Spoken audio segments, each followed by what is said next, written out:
Welcome to Fortress of Faith with Tom Wallace, calling North America to repentance and revival. Welcome to the Corner of Truth and Courage. This is Tom Wallace. When you think of George Washington, we think of him as a great, great leader, that everyone was in awe of his leadership. And yet, though, if you study a little bit more about the Revolution and the fight that he had to deal with, and the lack of munitions and supplies and funds, to be able to run this army to fight one of the greatest military forces in the world at the time, the British, you would think that everyone stood in awe of his leadership. Well, they didn't. He had opposition, even in his own ranks. In fact, there was a conspiracy to do away with him. One of the generals, General Charles Lee, was known for his letter writing to others like Horatio Gates and General Joseph Reed, that he wrote to them and saying how Lee felt that Washington was not the man, that he could do better. And so there was a beginning of a mutiny that had started in the Revolutionary Army. And we don't really think of that. Washington had a number of defeats at the beginning, and his army was running down in numbers. Many people were leaving his ranks, and others had seen it. Thomas Paine wrote America in Crisis, and it was really because of Thomas Paine and his letter or article that he wrote. He was also the one who inspired a lot of men through his writing of Common Sense. But in this critical moment, the American Crisis was written by Thomas Paine. It was read to the troops there before they crossed the Delaware to attack Trenton, and that was the turning point in the war. But the morale of the people had dropped. And if you read the personal correspondence of George Washington, he himself was discouraged and despondent of, whether or not they could win this war. What a mighty change of events that they had crossed the Delaware in the quiet of the night and surprised attack there in Trenton and brought a victory and was a changing of the tide of that war. I want to take you back to a Bible character, Moses. I think many of us, we look at Moses as a great, great leader. In fact, to tell you what, if you were to Google, the founder of Judaism, well, they would identify Moses as its founder. This was the beginning point of the story or the leadership of the nation of Israel that took over the Promised Land, came out of Egypt and all that, and they might even bypass the leadership, the fathers of Abraham, and they turned straight to Moses. Well, let's look at Moses for a moment. And here recently, I stood there in Saudi Arabia at the foot of Mount Sinai, and it was not lost on me that while I stood there at this location, these events had transpired.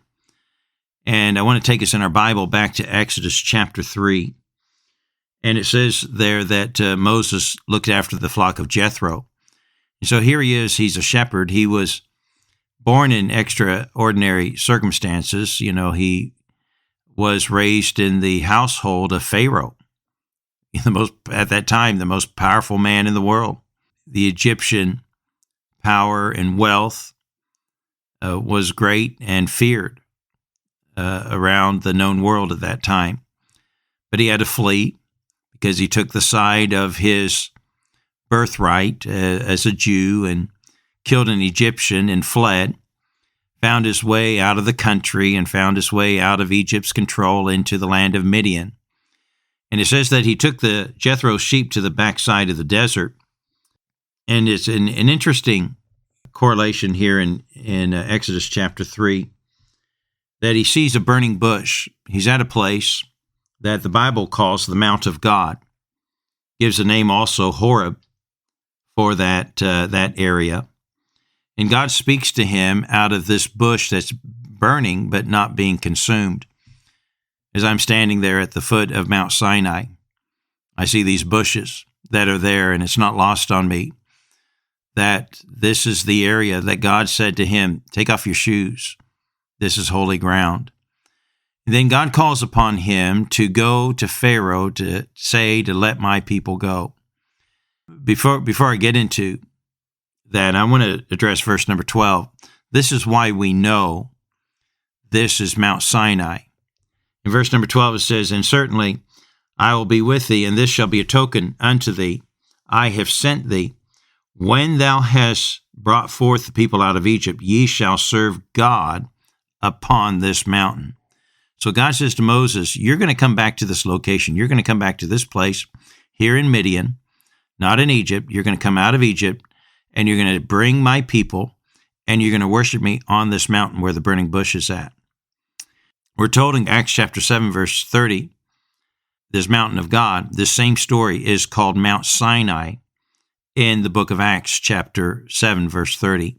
So we know this is Mount Sinai. We're also told that in Galatians chapter 4, verse 25, for this Hagar is Mount Sinai in Arabia. Today we call Midian Arabia. It's now known as Arabia. And so we know this is the location, that it's not in Egypt, but it's in Arabia where Mount Sinai is at. In verse number 12, here's what Moses said. Verse 11 says, and Moses said, who am I that I should go unto Pharaoh, that I should bring forth the children of Israel out of Egypt? You know, we look at great men of courage. I mean, he went and faced off with Pharaoh, the mighty Pharaoh, but realize he started out as a man of cowardice.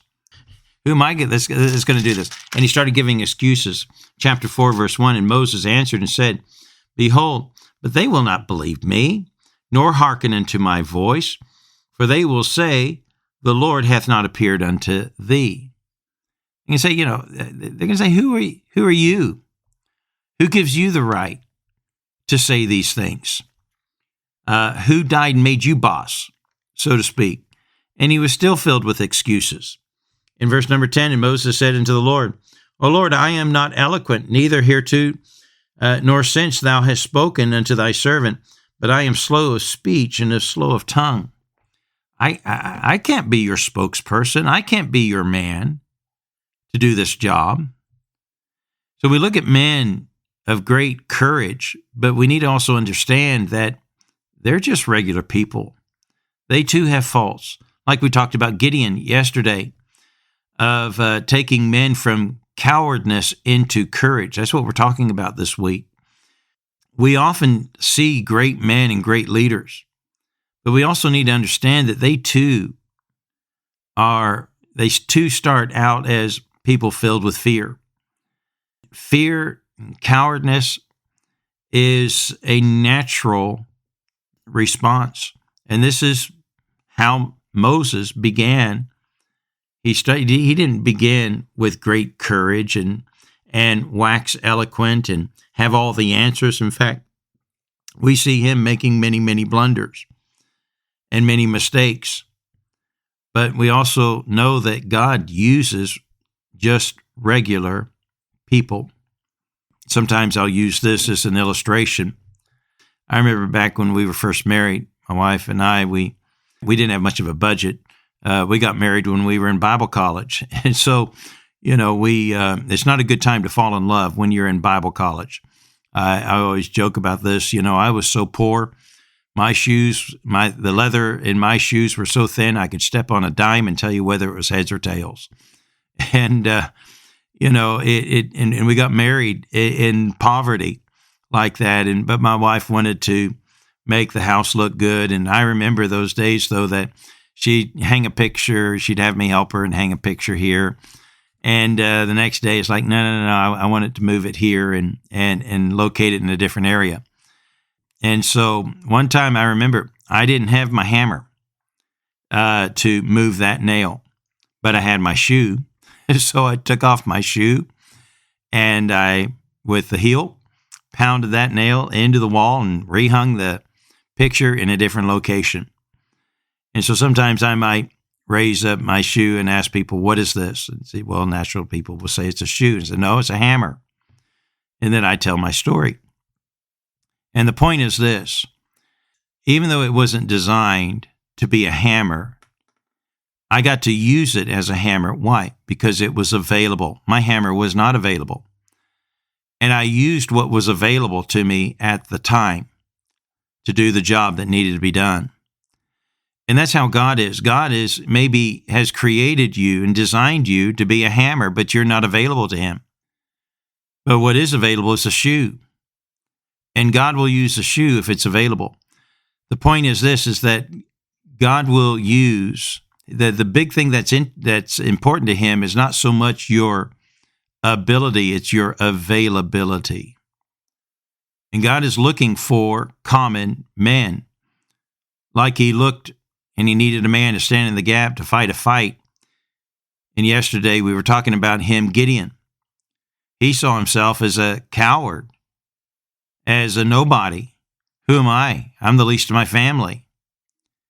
And God says, you're a mighty man of valor. And God took that man to perform a mighty miracle of bringing a defeat to the Midianites. And he did it in a miraculous way. Look what he did with Moses. I can't speak.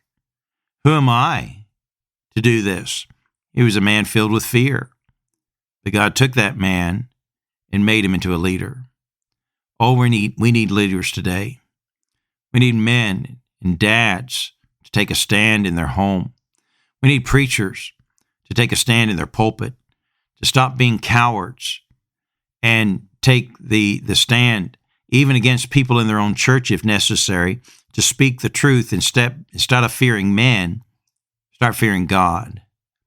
Oh, we need men and leaders in our country. We need men to stand in the gap.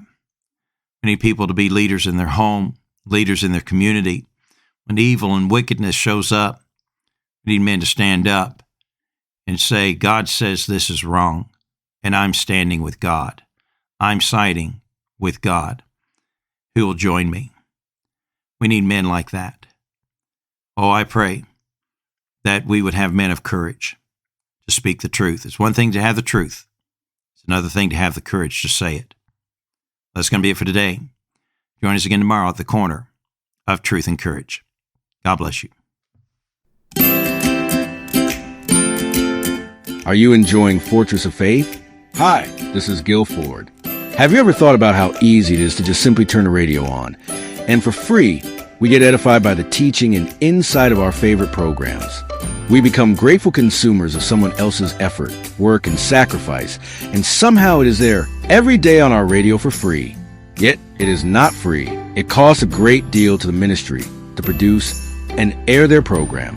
Don't just be a consumer. Become a partner. Our spring fundraiser is here, and we need your support to keep sharing the unfiltered truth. Visit fortressoffaith.com to donate today. Together, let's build a fortress of faith that stands strong. Your tax-deductible gift makes it possible. That's fortressoffaith.com or call 800-616-0082. Again, that's fortressoffaith.com or call 800-616-0082.